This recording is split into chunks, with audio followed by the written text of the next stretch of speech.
Muy buenas noches, bienvenidos una vez más a De Frente, el espacio institucional del Consejo de la Ciudad que semana tras semana aborda los temas que le interesan a la ciudadanía.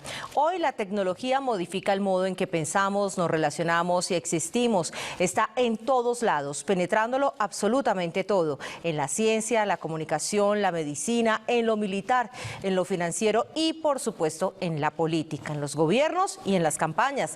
Y dentro de esos campos está muy presente el acceso, el manejo, la velocidad de la información a través de Internet y las redes sociales, lo que genera un poder que solo hasta ahora estamos empezando a dimensionar.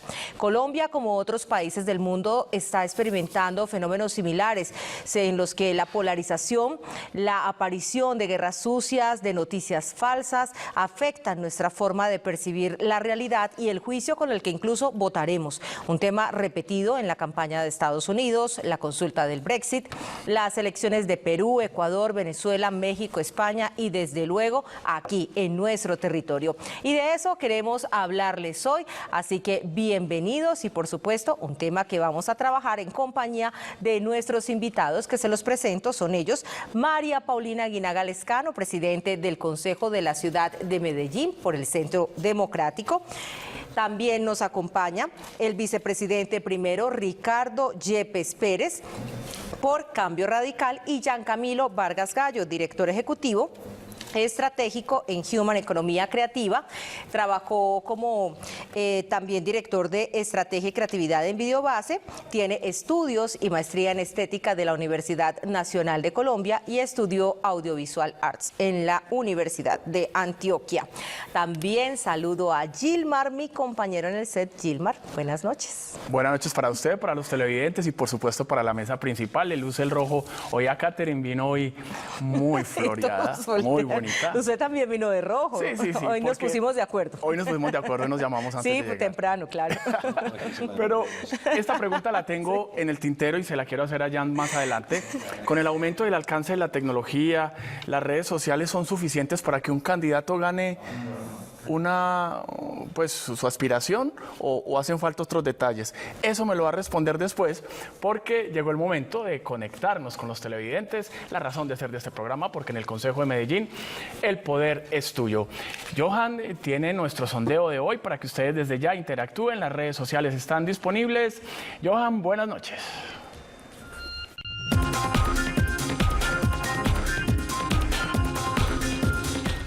Gracias, Gilmar. Una feliz noche para usted, para los invitados y para los televidentes que nos acompañan a través de la pantalla de Telemedellín. Participar, como siempre, en De Frente es muy fácil. Hay varias maneras de hacerlo.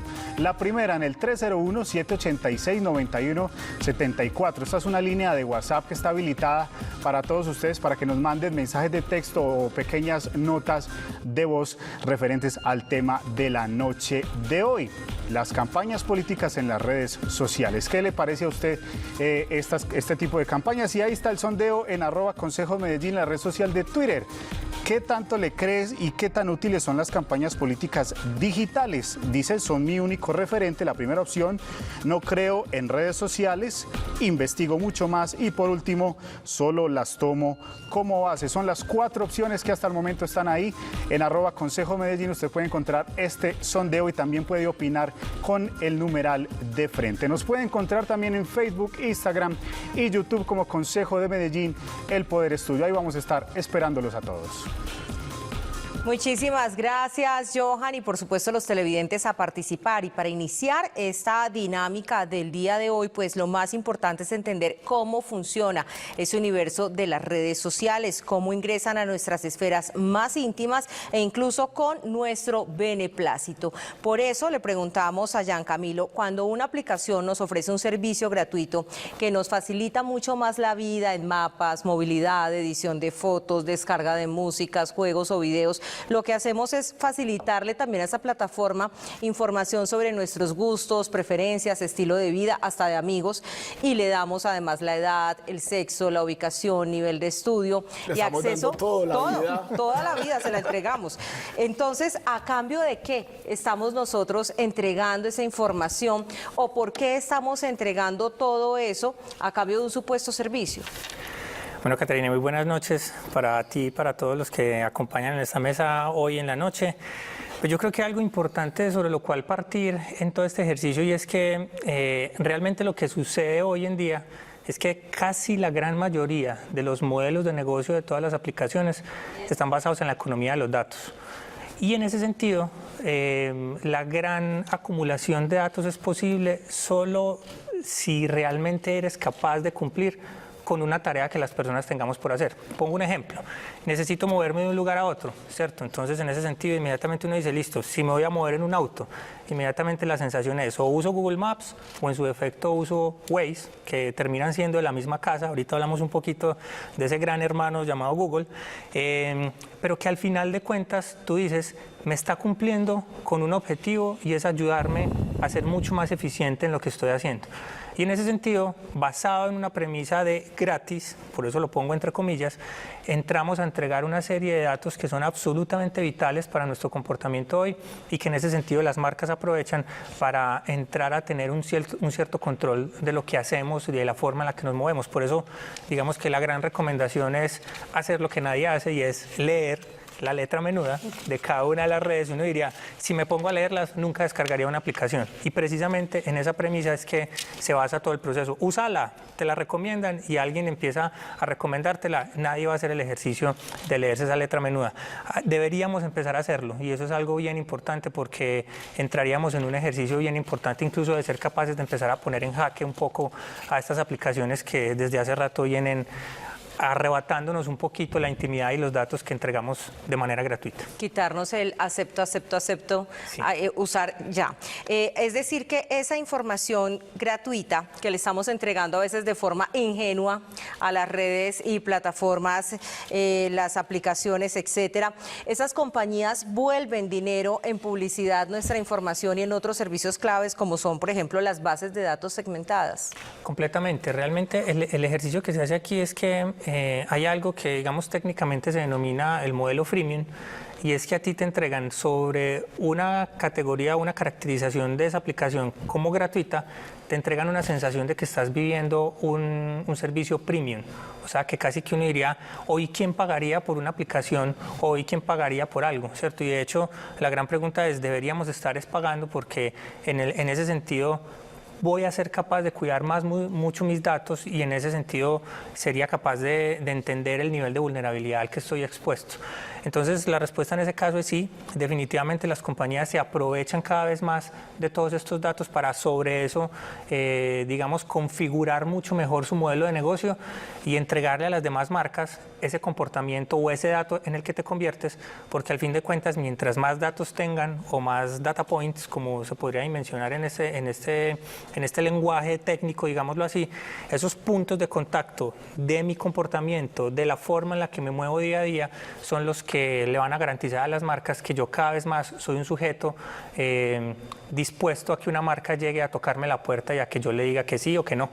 Hay que decir entonces que en este caso cada información de estas está ligada a algo que llaman los expertos algoritmos, qué son y cómo se convierten incluso en regentes de las decisiones que toman muchas personas a través de la internet, que es un elemento pues que seguramente en este momento quienes nos están viendo están con su dispositivo en mano. Y eso no viene los influencers, de los logaritmos y cuántos likes les dan y eso. Pues hay algo muy relevante dentro de esto, y es que cuando hablamos de un algoritmo, que a veces puede ser una palabra un poco compleja, yo creo que hay que llevarlo a un ejercicio más simple, y es como, digámoslo así, como un juego de golosa, ¿cierto? Para ponerlo en un escenario, o aquel juego en el que yo tengo que seguir una serie de pasos, digamos, secuenciales para cumplir el objetivo que hay. Eso es lo que realmente hace un algoritmo todo el tiempo.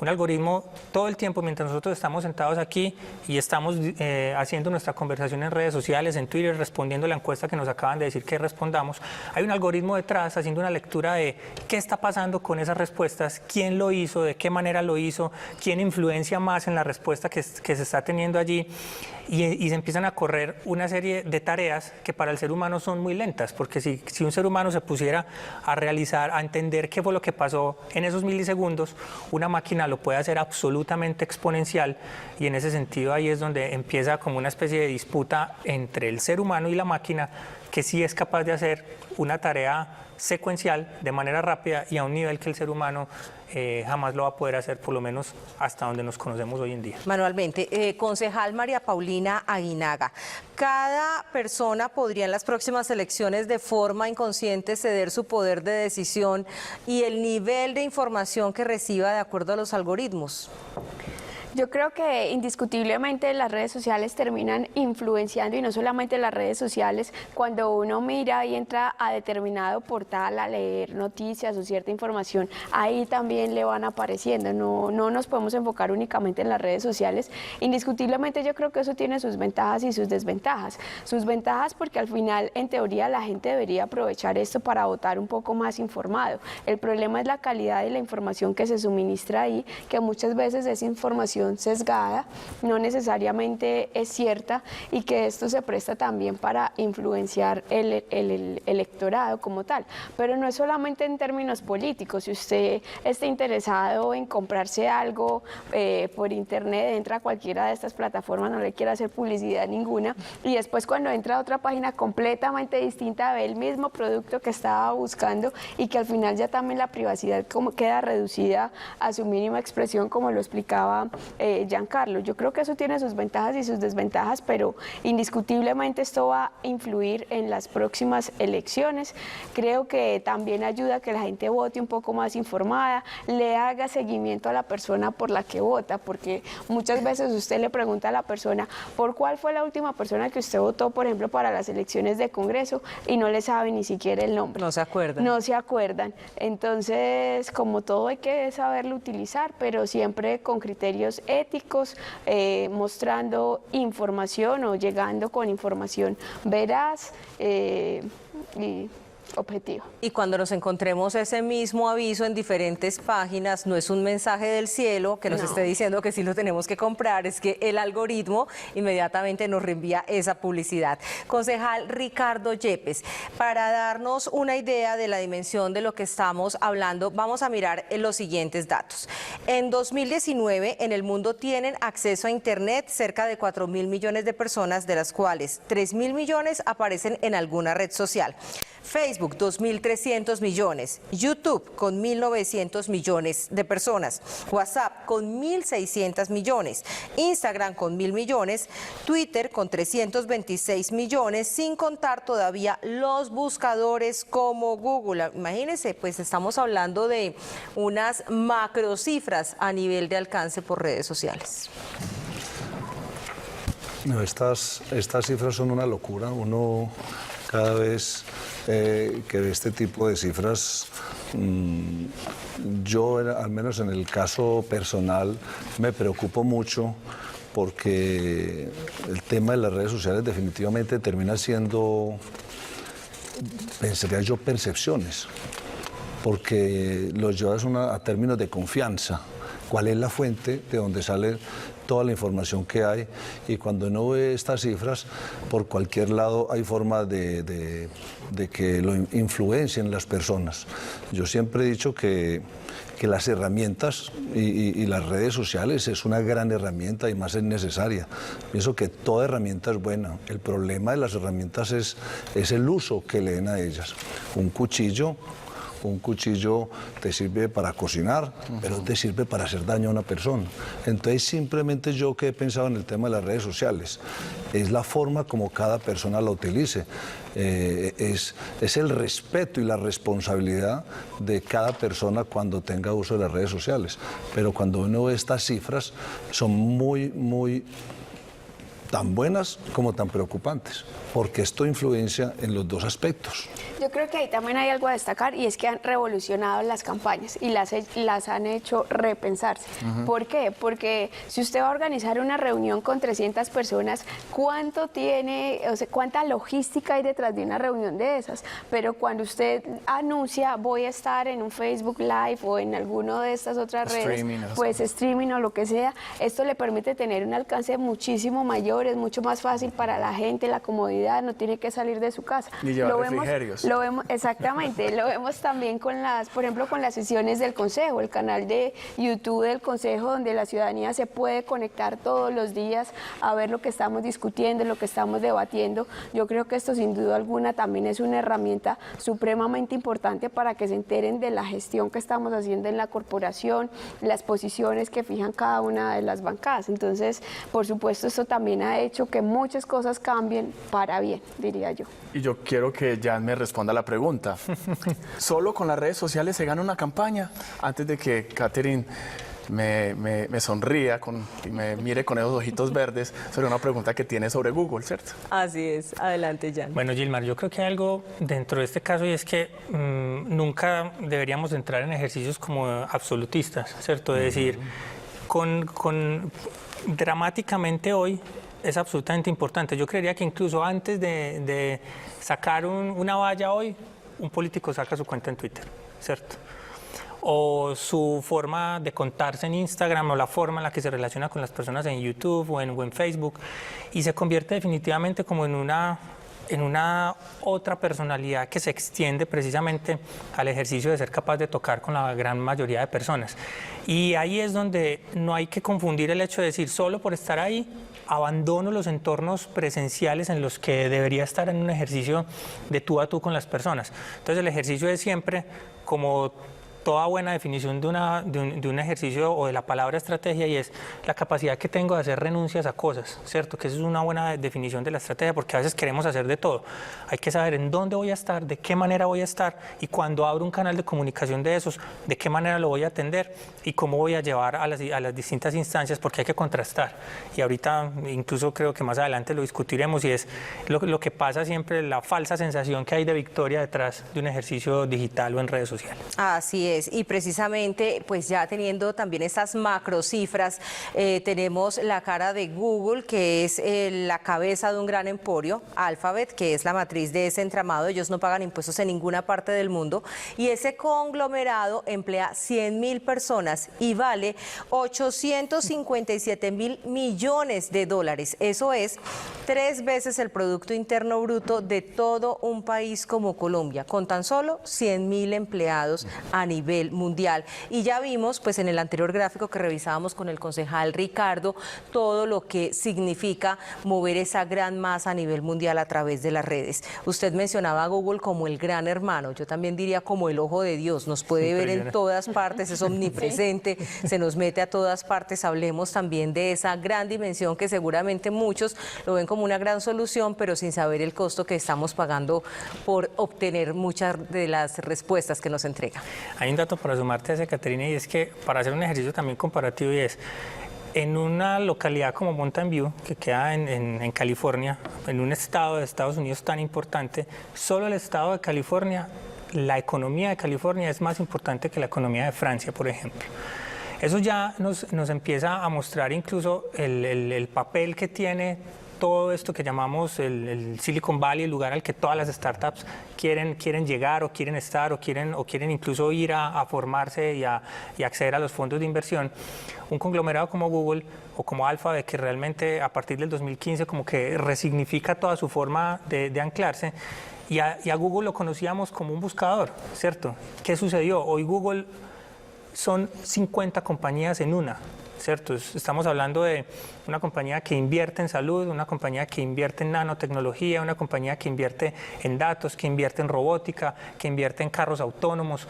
Ya no sabríamos decir incluso Google qué es, ¿cierto? Y esa es una gran pregunta importante alrededor de esto, porque en ese sentido básicamente lo podría hacer todo. Y basado en la economía de los datos empieza a proyectar una serie de crecimientos absolutamente como infrenables dentro de este ejercicio, y analizarlo en profundidad o entender incluso el gran potencial que hay detrás de esta compañía es supremamente importante, porque cada vez está en el ojo del huracán. Siempre es como de bueno, los datos a los que le estoy entregando a Google, yo simplemente por tener un correo de Gmail estoy entregando todo mi comportamiento. Por acceder con un celular Android o con un celular Apple a mis cuentas y estarme moviendo, estoy entregando a qué horas voy a comprar comida, a qué horas me acuesto, porque se da cuenta de todo mi ejercicio y de todo mi comportamiento, y ahí es donde hay que decir, bueno, ¿esto qué es? Esto es un nuevo modelo de privacidad quizá. La privacidad sigue existiendo, la privacidad ya es un falso paradigma en el que seguimos anclados. ¿Qué se viene, digamos, en términos de nuevos paradigmas a resolver como humanidad y como seres humanos? Y eso es una pregunta que deberíamos estarnos haciendo todo el tiempo. Y yo creo que otra pregunta es qué haríamos ahora sin Google, ¿no? Claro. Es que ese es el gran problema. Estamos supremamente dependientes a eso, a todo lo que hay ahí. Fíjense también cómo han cambiado las discusiones familiares o con los amigos. Cuando uno tenía una duda, pues le tocaba antes ir a buscar en la biblioteca vieja, el tomo y demás. La ahora biblioteca de la es casa, el celular y Google, ¿no? Pregúntele a Google. Sí, pregúntele a Google. Entonces es también qué sería de nuestra vida sin Google. Es una relación de amor y odio dependientes. que tenemos ¿sí? ahí. Si no le teme a Dios, témale a Google. Sí. Así es. Y en un mundo digital, las redes sociales son el nuevo escenario de conversación política en el que se construye la opinión pública. Las redes se convirtieron en catalizadoras de esas sensaciones, percepciones, pensamientos, emociones y sentimientos humanos. Son emociones puras que se traducen en movilización y acción. Y caso, pues por ejemplo, lo que estamos viendo también ocurre en la coyuntura actual con el llamado del expresidente Álvaro Uribe a la Corte, donde hemos visto, concejal María Paulina, batallas de alto calibre y lo que llamamos las bodegas o activistas o trolls o personas de carne y hueso salir a darse duro a través de las redes con este tema. Yo creo que efectivamente todo debe tener límites y proporciones. Y una de las cosas que uno ve en Twitter, por ejemplo, es que se pierden esos límites, se pierde el respeto. Está bien que cada uno pueda expresar sus opiniones, sus posiciones políticas, ideológicas, pero yo también creo que todo debe tener cierto límite. Y la verdad que hay personas que se pasan en los insultos, en sus comentarios. Yo creo que las diferencias siempre pueden ser políticas, ideológicas, pero no necesariamente personales. Y ya cuando se meten con el tema de la persona como tal, me parece que es poco ético, me parece que ya se está cruzando ese límite y por eso también ya hay una nueva tipificación de delitos, ¿no? Y de amenazas. Cuando ya se transgrede esa barrera, ya creo que hay que tomar acciones porque efectivamente también hay veces se está ya poniendo en peligro la seguridad de la persona. Cuando hay casos que se vuelven virales y todo el mundo le cae a la persona a atacarla, pues creo que eso también se vuelve ya un problema de orden público. Así es. Concejal Ricardo, pues hay que decir también que en este momento el populismo en redes sociales es un reto para los partidos y los medios de comunicación. Vemos cómo se manejan estrategias para crear enemigos y así movilizar contra el otro, que es lo que está pasando efectivamente en diferentes partes del mundo. Lo mencionábamos al inicio, caso Brexit en Europa, elecciones en Estados Unidos, España, Brasil, Venezuela, Ecuador y desde luego en Colombia, donde también las historias se cuentan con héroes y villanos que crean las diferentes partes. Pareciera que triunfa la rabia, la mentira, la manipulación, la percepción, como usted lo mencionaba, y vemos cómo las redes se utilizan para canalizar todos estos sentimientos. ¿Será posible que exista una moderación, ser doblemente cuidadosos con la información que replicamos, con lo que nos llegue, porque efectivamente pues todas esas estrategias virtuales sobre las cuales miramos hoy en De Frente no podrían o no deberían alterar nuestro juicio el próximo 27 de octubre, sin embargo está el gran riesgo de que así sea? Ay, Dios mío bendito. ¿Será posible? Claro que es posible, pero en la medida que cada individuo, que cada persona entienda que su comportamiento individual sea positiva y trate de cambiar sus conductas individuales, porque los resultados individuales tienen también un resultado colectivo. Entonces, hoy lastimosamente las campañas se están basando más en estrategias negativas que en estrategias positivas. Y lo tengo que decir así también. Lastimosamente, los medios multiplican más una información negativa que una positiva. Entonces los medios también tienen una responsabilidad social frente a la gente. Yo pienso y yo insisto que si todas las personas utilizáramos las redes sociales o los medios de forma responsable, no deberíamos de llegar a esto. Pero hay un problema, que hay ciertos políticos y ciertos estrategas políticos que les gusta hacer campañas negativas y utilizan campañas sucias y utilizan los medios porque tienen una capacidad de comunicar y convocar en cuestiones de segundos, no como era antes. Entonces, esto nos lleva a unos problemas muy grandes. Hoy, lastimosamente, las campañas están muy, no voy a decir a la altura porque no me gustan, pero muy en el estilo de JJ Rendón. Así es como se está actuando y como los medios son rápidos y masivos, entonces los aprovechan. No podemos caer las personas en estos temas masivos y negativos, que es lo que más se está multiplicando. Esto es un tema de verdad que es muy, yo lo veo muy preocupante, de verdad que sí. Pero es que yo creo que no son solamente los medios, yo creo que hay veces a la gente, si usted no le pone ese amor, o sea, ese picante, esa cosa, pero es como que no el fanatismo, la gente se mete en un fanatismo. Entonces, que esto yo creo que es también una cuestión cultural. Fíjese usted cómo se vuelve famoso una persona de esos casos emblemáticos de usted no sabe quién soy yo. Esos videos logran darle la vuelta a todo el país, en un día se viralizan y tienen más alcance que cualquier otra cosa, pero es eso, es porque como sociedad, no sé por qué nos encantan ese tipo de cosas. Si es una noticia positiva, muchas veces no tiene tanta relevancia, pero no por los medios, es también un tema cultural. Claro, es lo que nos gusta consumir, lo que absorbemos y lo que producimos, cuando hay otros temas seguramente más trascendentales sobre los cuales debería ponerse la atención del país, pero hay que decir que hay una gran cantidad de contenidos que circulan en las redes que le implican el menor esfuerzo al cerebro y es ahí donde la gente además se engancha con mayor facilidad. Concejal María Paulina, hemos llegado a una afirmación que parece increíble y es que no importa la verdad, sino la verosimilitud de la mentira. O sea, aquí ya no importa serlo, sino parecerlo. Eso es lo que está pasando en las redes.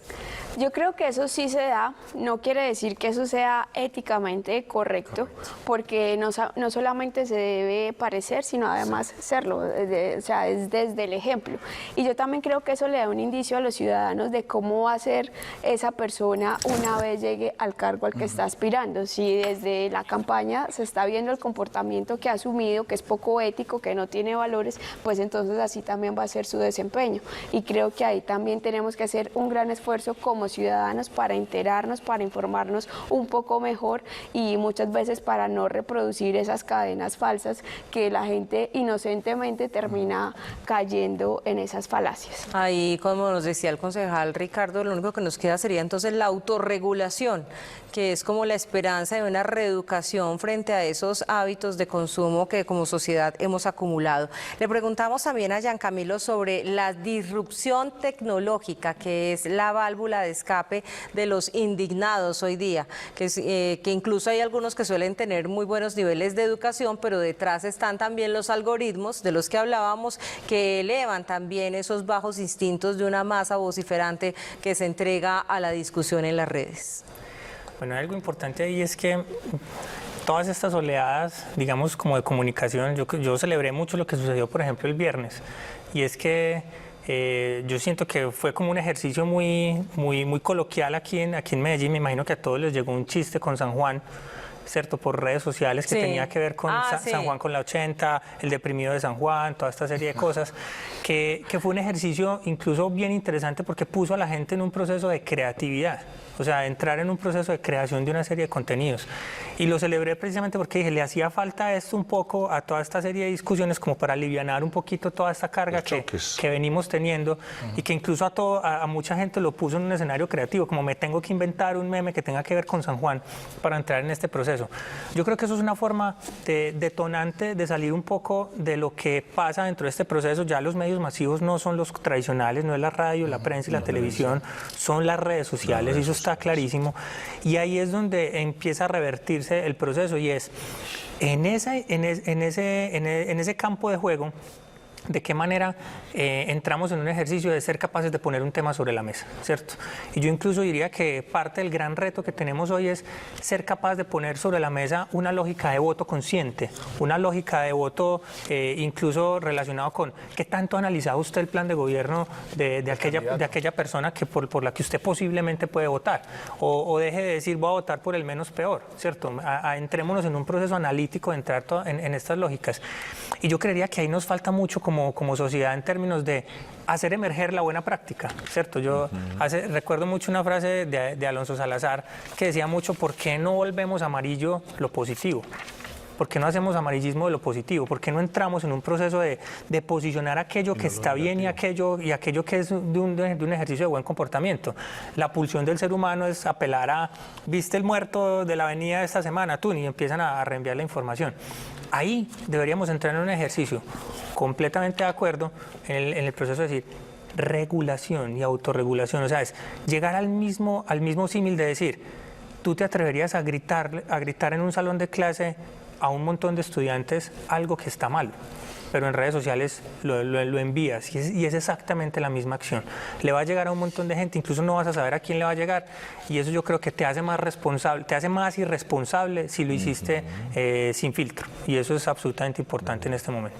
Yo creo que también de otra parte las redes han servido de contrapeso para los medios tradicionales, porque también es conocido que no todos los medios son objetivos y que también muchas veces algunos medios, no todos, sirven a ciertos intereses políticos y económicos, y en ese sentido las redes también han revolucionado porque han permitido que los indignados y que otros sectores tengan voz, tengan un gran alcance, porque hace unos años, por ejemplo, una noticia, si acá hace 20, 30 años no la publicaba el diario, no le voy a hacer publicidad a ninguno, pero si no salía en primera página en el diario que no existía, no había pasado nada. Yo tengo una amiga que dice que si no salía en el periódico de ella, no existía. Sí, claro, así es. Sí, pero las redes sí han servido como contrapeso para los medios tradicionales.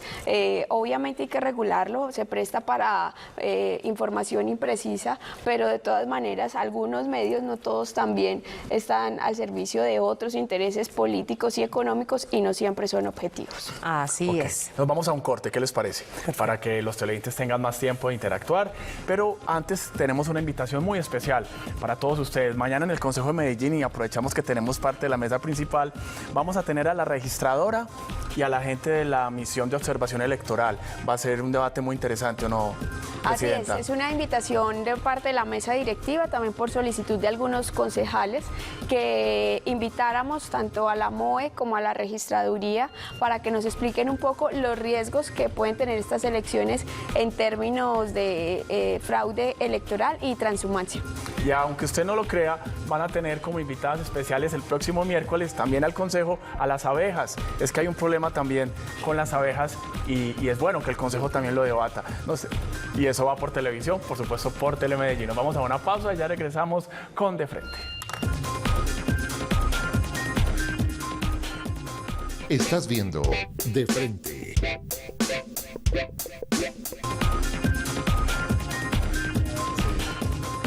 Gracias por continuar con nosotros en De Frente, hoy hablando acerca de la influencia, la importancia, el alcance que tienen las redes sociales, pero también, por supuesto, la pérdida de la privacidad y la capacidad de incidir en diversas decisiones, incluso aquellas de orden político. Le preguntamos a uno de nuestros invitados, Jan, sobre la trama rusa y el escándalo conocido como el Cambridge Analytica, del cual hay un video que Johan nos va a recomendar más adelante en una plataforma de streaming.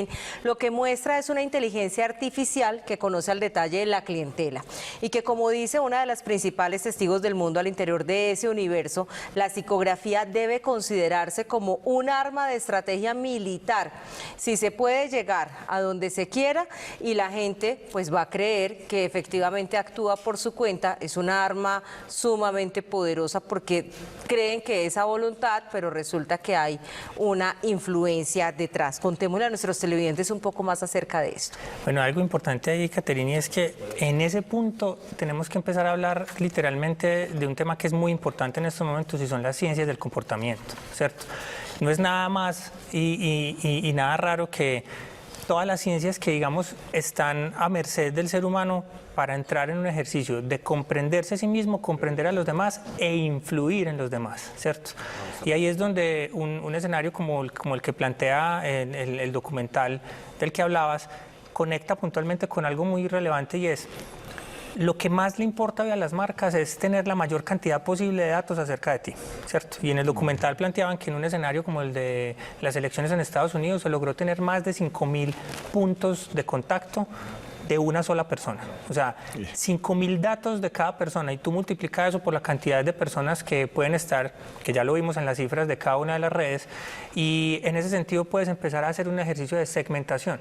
Al tú segmentar, puedes empezar a influir enviando mensajes directos a cada una de esas personas, que fue realmente lo que sucedió. O sea, al que le gustan las chaquetas rojas, Total. le mando mensajes con la imagen de Gilmar vestido de chaqueta roja, A quienes para gustan los poder vestidos de seducirlos. flores, zapatos, bolsos, carteras. Totalmente. Y en el caso de la política, el que es simpatizante o no del proceso. Pero lo interesante de este ejercicio era la capacidad de hacer que cambiaras de opinión, que eso era lo más importante, y es: se habla de una palabra que es muy importante, y son los influenciables, ¿cierto? Aquellas personas que precisamente a partir de la ejecución de un algoritmo se empieza a revertir el comportamiento, y en ese sentido se dice: esta persona es una persona influenciable, distinto a otras personas que no son influenciables, como todo en la vida. Algunos somos más sensibles a cierta información y otros a otras, y lo que plantea precisamente todo este proceso es la capacidad de empezar a tomar decisiones importantes, incluso hasta absurdas. Un poco lo que sucedió en el caso del Brexit, que nadie se lo explica, es precisamente eso, es la influencia de la masa, como la conocíamos anteriormente, que era el gran escenario de la propaganda, que emitíamos un mensaje y toda la gente respondía de esa misma manera. Aquí sigue funcionando de la misma manera. Lo que pasa es que ya no es a la masa, sino a la masa segmentada, es decir, con un alto nivel de certeza de que a esa masa la puedo hacer cambiar de comportamiento, y eso es lo que hay que tener cuidado. Voy a ampliar, con el permiso de nuestros invitados, un poquito más la pregunta. Entonces, teniendo ese conocimiento de datos particulares de cada una de esas audiencias, entonces a los que les gusta, no sé, las expresiones más familiares, el candidato, para ponerlo en el plano electoral, acomoda su discurso a esas cosas que tocan en mayoría la emoción de esas audiencias, y de ahí puede llegar a unos públicos donde tenga la posibilidad de modificar su intención de voto. Así es, tú puedes hacer, digamos, una prueba en tiempo real y decir, grabar al candidato, que el candidato esté en un debate político y enfrentarlo a una cierta pregunta que genere una respuesta de las personas. Analizar en tiempo real esas personas cómo responden a eso, y decirle al candidato que mitigue esa forma en la que está hablando, cambie la forma en la que lo hace y lo haga de otra manera. O también los que buscan empleo o movilidad, esas palabras claves que de pronto los candidatos, la gente se engancha con eso. Así es. ¿Y qué programa es ese? ¿Cómo? No, yo aquí preguntando que qué documental es ese. El documental de Netflix. Sí. Bueno, estábamos hablando también del caso de Cambridge Analytica, pero también hay un documental en Netflix que se llama Nada es privado. Nada es privado, o en inglés The Grey Hack, y que precisamente trata todo el fenómeno de Cambridge Analytica, basado, digamos, en una persona que es muy importante dentro del proceso, y es la creadora de todo este modelo del Brexit, en el caso europeo, y luego se va a una serie de campañas políticas. Y lo interesante es que cuando tú ves en el documental, digamos que yo personalmente siento que ella es una falsa víctima del proceso, porque ella se autovictimiza dentro del documental, pero ella dice que ella sentía que no estaba haciendo nada malo, y que muy tarde se dio cuenta de que realmente estaba haciendo algo que no debía. Entonces casi que ella también dijo: me dejé influenciar también por la ola en la que venía entendiendo, y si eso le pasa a ella, que está metida en el mundo, pues imagínense lo que le puede pasar a una persona que no es consciente de ese proceso. Así es. ¿Y qué les parece si vamos con Johan a Conectados 4.0 para que nos cuente un poquito del documental del que estábamos hablando y, bueno, cómo va ese sondeo, Johan?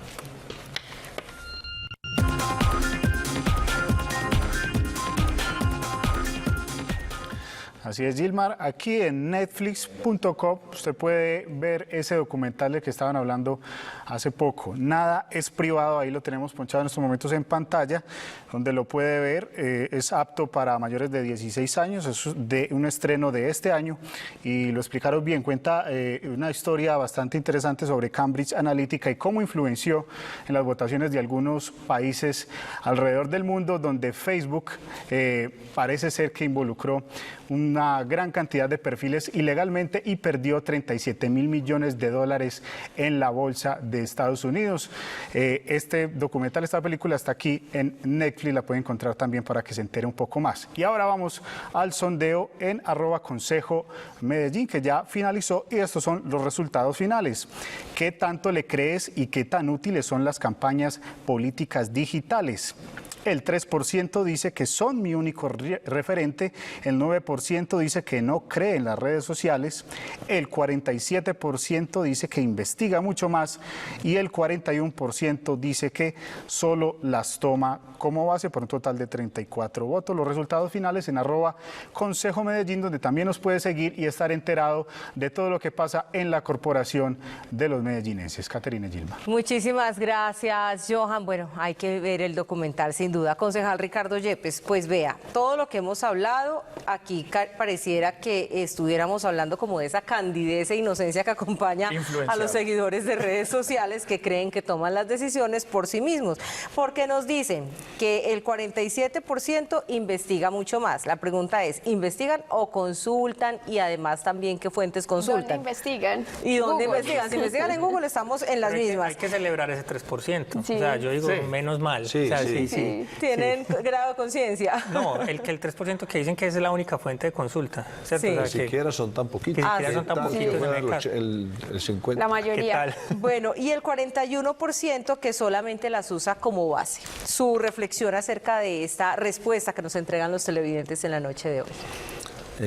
A mí me parece interesante que las personas que quieran participar en política o utilizar el tema de las redes sociales tome esto como una herramienta de investigación. A mí me parece interesante esos dos puntos, pero ese primer punto donde dicen que solamente se soportan el 3% me parece todavía más importante, porque qué tal que ese tuviera el mismo 50% de lo anterior, de los que investigan, de los que van más allá.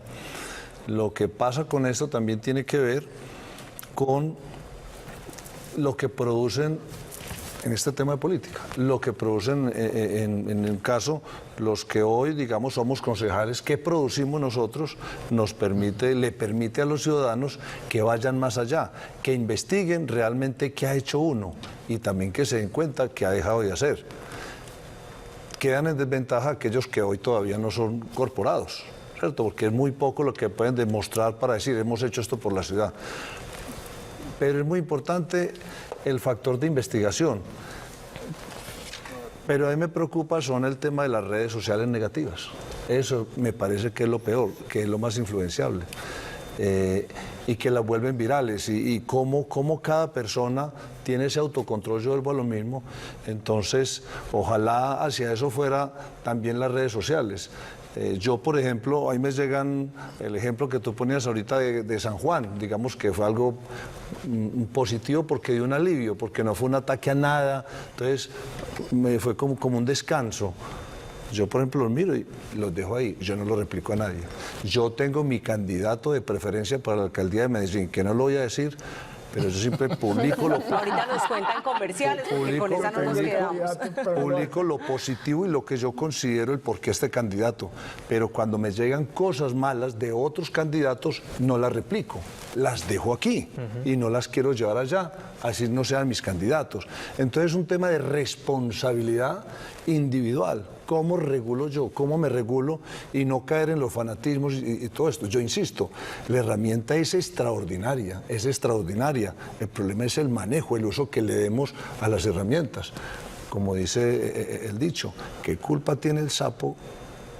¿Qué culpa tiene la estaca si el sapo salta y se estaca? Entonces es lo mismo. En ese refrán es donde yo digo, hombre, las herramientas son extraordinarias, el problema es el uso que le demos. Y lo otro es, también lo voy a decir así, un poquito fuerte, la debilidad mental que tienen las personas a recibir información y multiplicarla sin saber qué tan buena es o tan real. Las cadenas, ¿no? Que ahí lo veíamos. Que, sin desconocer el alcance y la importancia que tienen las redes, pero a veces también terminan sobredimensionándose. Porque si uno va a ver qué porcentaje de la población de Medellín, de estrato 1 y 2 y 3, por ejemplo, tiene un internet con datos, tiene una cuenta de Facebook, de Instagram, pues en realidad uno se da cuenta que es muy poco el porcentaje, porque primero tienen que resolver otros problemas de su vida cotidiana, el empleo, la salud, de qué van a comer, los servicios públicos y demás. Entonces, también miremos la información que nos dio el censo del DANE, que la penetración del Internet en el país es tan solo como del 40-43%. Entonces, uno tampoco puede asumir que es que las redes llegan a todo mundo, porque eso no es cierto, y principalmente para el estrato 1 y 2, que es la mayoría de la población, el alcance sigue siendo muy limitado. Además que muchas de las personas que están consumiendo redes sociales no lo hacen buscando precisamente información dirigida a este escenario que estamos mencionando, el electoral, sino que lo hacen para buscar la información del primo, la tía, el amigo, el chisme. Sí, pero hay que ver esos grandes emporios cómo pueden redireccionar esas publicidades que sí se meten a ese estadio íntimo, ¿cierto?, de las búsquedas personales. Vamos a ir a una breve pausa y ya regresamos con más de Frente.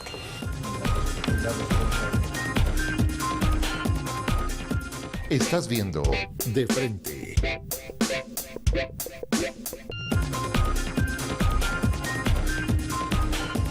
Gracias por continuar con nosotros en De Frente esta noche, hablando acerca del poder de las redes. La ética nos plantea cosas como: ¿a quién le importa la verdad? Si tuve tantos impactos, obtuve likes, logré viralizar, X o Y contenido. Volvemos otra vez a lo que mencionábamos hace algún instante, de que a veces lo importante no es la forma, sino el fondo, no importa hacerlo, sino parecerlo. Lo importante es el impacto, independientemente de la calidad, la veracidad y obviamente el aporte que también creo que deben hacer los contenidos. Concejal, hablemos acerca de la ética incluida en el uso de nuestras redes. Sigo insistiendo, yo creo que eso también es una demostración de la calidad de persona que es por la información que difunde. También hay veces que hay personas que son muy ególatras, entonces es toda la atención enfocada a ellos y es supremamente superficial el tema. Yo creo que por lo menos en el tema de las campañas políticas deben primar las propuestas sobre la apariencia física de la persona, sobre la foto, la sonrisa bonita, porque es que al final lo que estamos eligiendo son gobernantes y no reinas de belleza. Pero es que la gente primero elegía si le parecía bonito en el tarjetón o no, y a veces ni sabía quién era. Todavía. Si se viste bien, si no, o sea, también hay muchos estigmas y paradigmas a este respecto. Entonces yo seguiré insistiendo que debe primar la propuesta sobre la apariencia de la persona y los demás contenidos. Muy bien, y que no hagamos todo por un like, porque incluso llegan a entregar la propia vida. Le preguntamos también a Jan, están en juego muchos conceptos nuevos que las cortes y las leyes de los países pues que han sido superados por estas nuevas realidades deben asumir, entre ellos Colombia, habeas data, el derecho al olvido, el derecho a la intimidad. Hace pocos días se levantaba una polémica también porque hay una página en la que se publican videos íntimos no autorizados y que son videos de venganzas sexuales de exparejas, en fin, cosas que están sucediendo y las dificultades a las que se enfrentan las personas para poder bajar estos contenidos que terminan destruyéndoles la vida. Sí, mira, nada más en estos días he estado, digamos, como estudiando un nuevo concepto que es importante, que de hecho ya está disponible aquí en Colombia, y es todo el ejercicio de acceder a un seguro de redes sociales, ¿cierto? Para las aseguradoras, ¿cierto? Donde las aseguradoras te empiezan, digamos, a manejar un poco tu presencia virtual. Y en ese sentido, si tú pagas un seguro asociado al tema de tu presencia en virtual, si sufres algo que te vulnera la privacidad a un cierto extremo, ellos te pueden hacer un ejercicio de ayudarte a borrar toda esa oleada de información a la que fuiste expuesto y que te permitiría mitigar un poco ese ruido, porque casi que hoy la pregunta es, o el común denominador hoy es: lo que yo haga se va a quedar ahí en internet, ¿cierto? Eso es algo que es importante. Hoy se puede ya entrar en un ejercicio de ir a rescatar aquello que tú no quieres que esté allí, y en ese sentido se empiezan a dar una serie de instancias relevantes que yo creo que ayudan mucho a que precisamente este tipo de cosas que suceden normalmente y es algo que nace, digamos, como la respuesta al hecho de que hay personalidades que necesitan en algún punto borrar esos escándalos virtuales, por así decirlo, y yo creo que se convierte en una muy buena opción, porque creo que todos tenemos el derecho en algún momento reservar esa información para nosotros y que no sea de dominio público. Pero a mí me queda ahí una duda, ¿qué tan efectivo sería esto si una imagen se puede volver viral en cuestión de segundos y después listo, tratan de borrarla, pero la gente la descarga en sus celulares y demás? ¿No terminaría siendo un negocio más de las aseguradoras? Sí. Porque, pues, no sé, es mi percepción, yo no le vería mucha utilidad. A que después de volverse viral me devuelvan la honra. Sí. Exacto. Por lo menos le garantizan que no lo sigan multiplicando, será lo único. Sí, no, exacto. porque al final la imagen la graban, o sea, eso se sale de control. ¿Usted cómo garantiza eso? ¿Cómo lo frena? La réplica es inmediata. Sí, pero no. por lo menos un sitio, o sea, si hay un sitio que contiene tu información y está público, hay una forma en estos momentos, digamos, de contrarrestarlo, y no, pues, claramente nada garantiza el hecho de que si tú descargas algo no lo puedas volver a viralizar. Pero siento que esas son las instancias a las que hoy nos vemos expuestos, ¿cierto? Y se convierte como en una alternativa clara a resolver unos problemas contemporáneos. Concejal Ricardo Yepes, pues sin llegar a la censura, hablemos acerca frente a ese matoneo que estamos casi en la impunidad, sin ningún tipo de regulación para encontrarla en redes sociales, y como dicen muchos, el susto es que hoy me levanten en Twitter o que me levanten en YouTube o que me levanten en Instagram, porque además es una masa visceral la que se lanza sobre las vidas de alguien, y además anónima, porque usted cómo sabe si el que está ahí realmente existe o es una persona solamente atacándome desde 10 cuentas diferentes. Eso es un tema muy difícil, que yo digo que eso es incontrolable. Eso, después de que el daño se hace, después no hay forma de resarcirlo. No pueden haber la cantidad. Hoy espero que se llegara al punto en que eso se pudiera devolver, pero no se devuelve.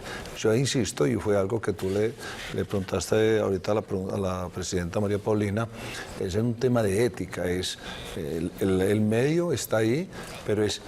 ¿Qué quiere el que produce? El que produce información, ¿qué quiere mostrar? Y qué mide lo peligroso, lo delicado que puede hacer esto. Pero además, el receptor, ¿qué credibilidad le da a la información que recibe y qué responsabilidad tiene al difundirlo?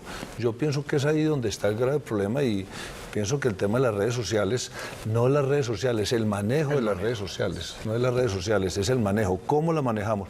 De esto debería de haber unos niveles, ojalá lograr, a través que se vuelva viral, la forma y la responsabilidad del manejo de las redes sociales y de la información. Yo creo que hay también hacer especial énfasis en el tema de las redes sociales para los niños y los adolescentes, que terminan siendo las personas más vulnerables para caer en todo tipo de abusos. Y de retos. Sí, así es. De retos, y además de falta de alfabetización. O sea, hay niños que están publicando en el muro conversaciones que consideran es privada y terminan exponiéndose públicamente a cosas que definitivamente son lamentables. Johan tiene información a la hora del cierre. Johan, adelante.